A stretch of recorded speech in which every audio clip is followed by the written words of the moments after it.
Hi everyone, this is Rohit. I'm the founder and CEO of Decentro. Decentro is a very simple modular plug and play platform for fintechs. The problem that we want to solve is how do you really go to market in a much faster manner when you are dealing with a lot of banks and financial institutions, something that no fintech can avoid, and something that I faced as a personal pain point when I was running my company 5 years back. And at the same time, while leading the whole payments gateway division for this new company, which acquired my company 2 years back. So in these 5 years, surprisingly, things have not changed much. So we're looking to build this very modular plug and play, an API driven platform to solve this problem once and for all. All right. So we started out first by opening up modules in the sequence that we expect from our customers. So if you look at any particular marketplace, e-commerce company, neobank, or any company which essentially is looking to do a financial or banking integration with any of the banks, their first point of thinking is, okay, how do we really onboard or digitally verify our customers? These could be businesses or these could be end consumers, right? And hence we came out with the KYC and an onboarding module, right, which involves essentially authenticating and registration of consumers as well as businesses through national IDs, tax IDs, passport, and so on, recognized national and international documents. This module, of course, all our modules, in fact, have been launched in India first. And very soon, we are launching our first module in Singapore as well, with DBS as one of our partner banks. The second module that we launched in the market after KYC and onboarding became accounts and payments.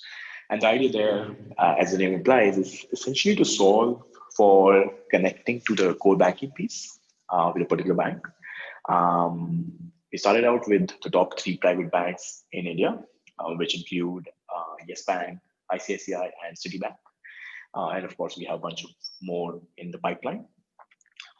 Similarly, in Singapore, Southeast Asia, we're covering the top tier banks first because we believe that is where the majority of the volume and the customer base lies as well. So we started out with DBS Bank as a first partner there.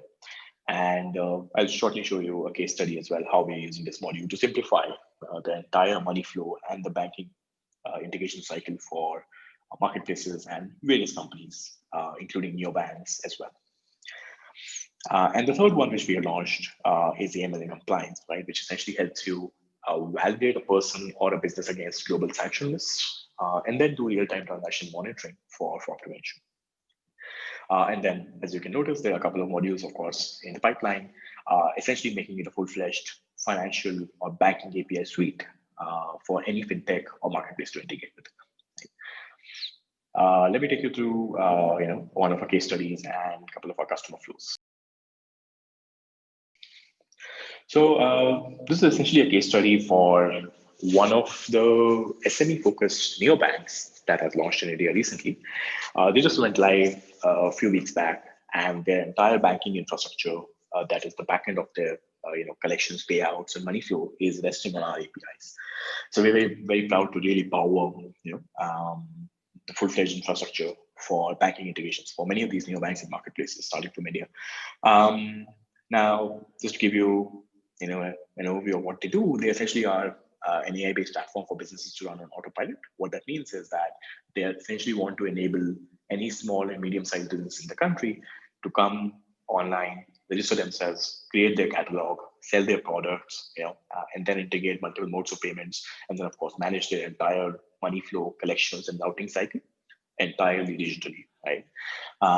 Which of course looks straightforward from the US or developed market perspective, but India being a very developing market, there's still a lot of businesses that are completely offline, and this is like a very intuitive platform for them to come online. So what we did for them, of course, as you noticed, that the classic challenges for them were: how do we really do settlements? How do we manage the cash flow? How do we do banking integrations? How do we do KYC verification? So that entire cycle needs to be solved, and that's exactly what we did, right? So we enabled a virtual account-based collection solution for them, which essentially enables fully automated real-time collection into bank accounts. Essentially, Zoozle is able to issue dedicated virtual accounts to each and every SME customer that signs up on the platform. And the moment somebody deposits money into that seller's account, they get a real-time notification on their database as well as on their CRM, which is completely reconciled in real-time sync with the bank statement, right? So as you can imagine, it's like a three-way reconciliation where the customer application, the CRM of the seller, and the bank statement are saying exactly the same thing, and they're completely in sync at any point of time with regards to money flow. And the same account can then, of course, be used to settle out the money, taking out the commission for the marketplace and sending the remaining money to the end seller. Before, of course, they got into virtual accounts, they had to solve the KYC problem as well. And we enabled them to validate GSTN, which is the tax ID in India, driving license, Aadhaar, and similar national documents, basically doing a full-fledged KYC digitally for their customer, right? And as you can notice, essentially their go-to-market timeline reduced by half, right? And the entire process became completely automated at the click of a button.